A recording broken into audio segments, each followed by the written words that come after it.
YCP నేతలపై ప్రభుత్వం తప్పుడు కేసులు పెడుతోందన్నారు మాజీ మంత్రి రోజా. టీడీపీ వాళ్ళు ఇచ్చినవన్నీ చక్రవడ్డీతో సహా తిరిగి చెల్లిస్తామంటూ ఘాటు వ్యాఖ్యలు చేశారు.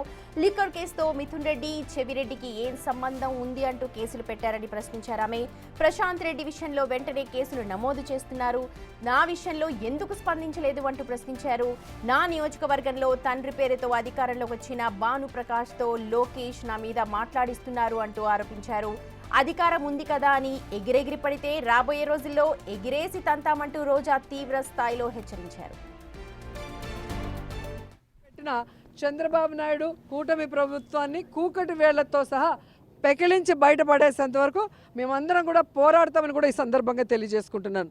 అండ్ ఈరోజు తెలుగుదేశం పార్టీకి చెప్తున్నాను, ప్రశాంతి గారికి ఏదో జరిగిపోయిందని అన్ని ఛానల్లో డిస్కషన్ పెట్టి ప్యానెల్ మీటింగ్లు పెట్టి మళ్ళీ ప్రసన్న కుమార్ రెడ్డి ఇంటికి పోయి ఆయన ఇల్లు డ్యామేజ్ చేసింది మీరందరూ చూశారు.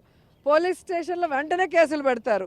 కోర్టు కూడా ఏ విధంగా తప్పు పట్టిందో మనం చూసాం. కానీ నా విషయంలో అంత వల్గర్గా మాట్లాడుతుంటే అదే ప్రశాంతి పెంచి పోషిస్తున్న ఆర్పి, అదే వేమిరెడ్డి గారు పెంచి పోషిస్తున్న ఆర్పి అన్ని రకాలుగా మాట్లాడుతుంటే ఎందుకు పోలీసులు కేసు పెట్టట్లేదు, కోర్టులో ఎందుకు సుమోటోగా తీసుకొని అలాంటి వాళ్ళకి బుద్ధి చెప్పట్లేదని నేను అడుగుతున్నాను. ఈరోజు నా నియోజకవర్గంలో భానుప్రకాష్ అనేవాడు తండ్రి పేరు చెప్పుకొని రాజకీయాల్లోకి వచ్చాడు. మేము కష్టపడి పైకి వచ్చిన వాళ్ళు.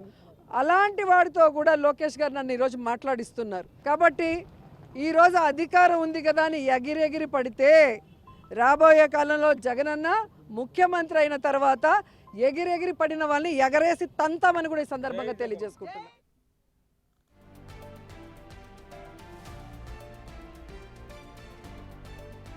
రైట్, రోజా చేసిన ఘాటు వ్యాఖ్యలకు సంబంధించి అప్డేట్స్ అందించడానికి మా ప్రతినిధి శివ అమరావతి నుంచి అందుబాటులో ఉన్నారు. శివ, అటు మాజీ సీఎం జగన్మోహన్ రెడ్డి కూడా ఇందాకే ఒక యాప్ క్రియేట్ చేస్తున్నాం, అందులో మీరు ఎవరైనా సరే కార్యకర్తలు, ప్రస్తుతం ఉన్న అధికారులు అందరూ కూడా ఎవరైనా హింసిస్తే అందులో నోట్ చేయండి, రేపు రాబోయే రోజుల్లో మనదే అధికారం అన్నట్టు మాట్లాడి ఇప్పుడు రోజా కూడా ఇంతే తీవ్ర స్థాయిలో మాట్లాడుతున్నారు. వీటన్నిటి వెనక ఏమైనా ఉంది అనుకోవాలా, ఎలా చూడాలి మొత్తాన్ని?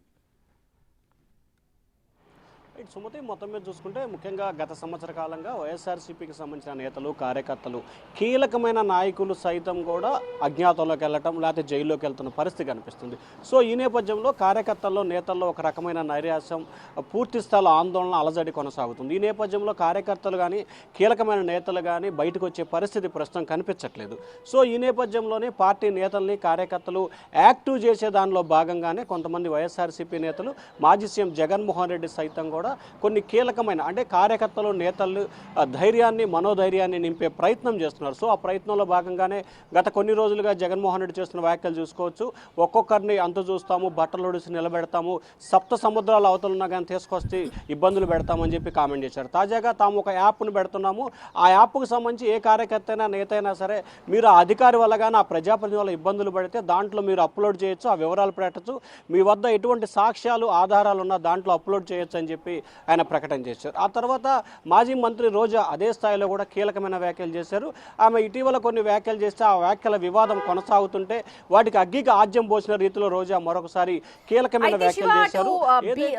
టీడీపీ నేతలు, కూటమి నేతలు ఫ్రస్ట్రేషన్ లో ఇలా మాట్లాడుతున్నారు, నెక్స్ట్ టార్గెట్ వాళ్లే అన్న విషయం తెలుసు, అందుకే ఫ్రస్ట్రేషన్ లో ఇలాంటి అండ్ భాష ఎప్పటికీ కూడా మారదా అని చెప్పి కూడా కొంతమంది మాట్లాడుతున్నారు టీడీపీ నాయకులు. అంటే మనం ప్రధానంగా చూసుకోవాలి, వైఎస్ఆర్సీపీ నేతలకు సంబంధించి ఒకరిద్దరు నేతలు, రోజా కావచ్చు, లేకపోతే అనిల్ కుమార్ యాదవ్ లాంటి వ్యక్తులు కావచ్చు, లేకపోతే అంబటి రాంబాబు కావచ్చు, పేర్ని నాని కావచ్చు. సో ఈ నలుగురు నేతలు వ్యాఖ్యలకు సంబంధించి ఇష్టానుసారంగా మాట్లాడుతున్న పరిస్థితి కనిపిస్తూ ఉంది. 151 సీట్ల నుంచి 11 సీట్లకు పరిమితం చేసిన పార్టీ నేతల తీరులో ఏమాత్రం కూడా మార్పు రాలేదని చెప్పి టీడీపీ నేతలు, కూటమి నేతలు అయితే తీవ్రస్థాయిలో విమర్శల వర్షాన్ని గుప్పిస్తున్నారు. మరొక వైపు రోజాకి సంబంధించి ఆడుదాం ఆంధ్ర విషయంలో కానీ, నగర నియోజకవర్గాల అక్రమాలకు సంబంధించి కానీ, టూరిజం శాఖలో జరిగిన అక్రమ ఉద్యోగాల నియామకాలకు సంబంధించి కానీ ఆమె మెడకు ఉచ్చుబిగుస్తున్న నేపథ్యం కనిపిస్తోంది. ఈ నేపథ్యంలోనే ఆమెపై ఖచ్చితంగా అరెస్టు జరిగే అవకాశాలు ఉన్నాయని చెప్తున్నారు. సో ఈ నేపథ్యంలోనే ప్రెస్టేషన్లోనే దానికి సంబంధించి కూడా కొన్ని కీలకమైన వ్యాఖ్యలు చేస్తున్నారని చెప్పి కూడా టీడీపీ నేతలు ఆరోపిస్తున్నారు. దానికి తగ్గట్టుగానే కొద్దిసేపు క్రితమే ఎవరైతే కూటమి ఎమ్మెల్యేలు ఎగసెగిసి పడుతున్నారో వారిని జగన్ సీఎం అయిన తర్వాత ఎగరేస్తామని చెప్పి కూడా ఆమె మరొకసారి హాట్ కామెంట్ చేసిన పరిస్థితి కనిపించింది. గతంలో ఆ కొడుకులు, ఈ కొడుకులు అని చెప్పి కీలకమైన వ్యాఖ్యలు చేసిన రోజా దానికి సంబంధించి కూటమి ప్రభుత్వం నుంచి ఎటువంటి చర్యలు తీసుకోపోతున్న నేపథ్యంలోనే ఆమె మరొకసారి ఇటువంటి కామెంట్స్ చేసిందని కూడా టీడీపీ నేతలు అయితే ఆరోపిస్తున్న పరిస్థితి కనిపిస్తోంది. అయితే మహిళల విషయంలో కేసులు పెట్టే విషయంలో కానీ లేదా అక్రమ అరెస్టుల విషయంలో కానీ ఆచితూచి అడుగులు వేయాలి, మహిళల జోలికి వెళ్ళొద్దు అని చెప్పి సీఎం చంద్రబాబు అనేక సందర్భాల్లో చెప్పారని చెప్పి సాక్షాత్తు వైసీపీ నేత మాజీ మంత్రి పేర్ని నానే మీడియా సమావేశంలో చెప్పిన పరిస్థితి కనిపిస్తుంది. సో ఈ నేపథ్యంలో రోజాకి సంబంధించి మహిళ కావడంతో కూడా తొందరపాటు చర్యలు వద్దనే ఆలోచన కూటమి నేతల్లో కనిపిస్తోంది. సో ఈ నేపథ్యంలోనే ఒకవైపు నగర నియోజకవర్గానికి సంబంధించి ఆమెకి కొత్త ఇబ్బందులు ఏర్పడుతున్న నేపథ్యంలో కూడా పార్టీలో క్రియాశీలంగా యాక్టివ్గా ఉన్న పరిస్థితి కనిపించాలని చెప్పి ఈ రకమైన వ్యాఖ్యలు చేస్తున్నట్లు కూడా ఇటు వైసీపీ టీడీపీ నేతలతో భావిస్తూ ఉన్నారు. Sumathi. Right, thank you Siva. మొత్తానికి వచ్చేది తామే అధికారంలోకి అని అప్పుడు అందరూ చూస్తామంటూ తీవ్ర స్థాయిలో వ్యాఖ్యలు చేస్తున్నారు అటు ఏపీ మాజీ సీఎం జగన్ అలాగే రోజా కూడా.